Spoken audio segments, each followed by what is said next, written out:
This is just a short little add-on rest of the story video. So once I had sewn up the side, across the top and down, turned my project right side out, I did press it again. So I was wrong in my first video about that. You have one more chance to press, and I did. And because I press, my zipper installation is so easy. I can just lay the fabric. Again, remember, it's already finished, this edge is. I'm just going to lay it on the zipper and stitch all the way down on this side. Then I'm going to back stitch. I'm going to come back up here, come all the way down and back stitch. You always want to start on the same end of the zipper for both sides. Do not try to go down and then come back up. That will not work. These ends will not come out the same. I've done it many times to prove it. You know, maybe you have magic and I don't, but it does not work for me.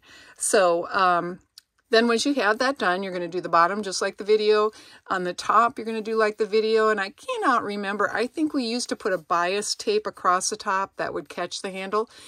Because we are making this a finished seam, we do not need to do that. We're simply going to mark 2.5 inches from the center over to here, 2.5 inches over to here. That's the edge, the outer edge of our handle. And then we're going to stitch across. And you can see I've stitched twice along the very top edge and then once down here. That's just going to help our handle because it's going to be want to be ravelly in there, but we've caught it two times. It's going to be fine. I do back stitch when I get onto this and off. So the transitions are back stitched both seams, both handles, both sides of both handles. So a lot of back stitching. I also back stitched here and I back stitch here. One trick. When I start on a seam, an outer seam, I always start in, then I go back, and then I come this way. And this is the underside of my project, so you can see a little bit of messy fabric. I did sew this side up because this is the front side of the project. All right.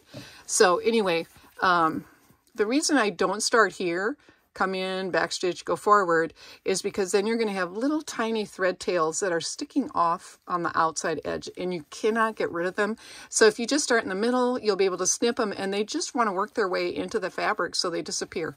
Just a little trick. All right. The handles, I have been cutting them at 15 inches. I've got a good 3/4 of an inch inside the bag. And I just put some ribbon on the outside. You could do ribbon only. It doesn't have to have this webbing, but I had some laying around, so I'm using it. All right, that's our bag made without a placemat. Pretty awesome.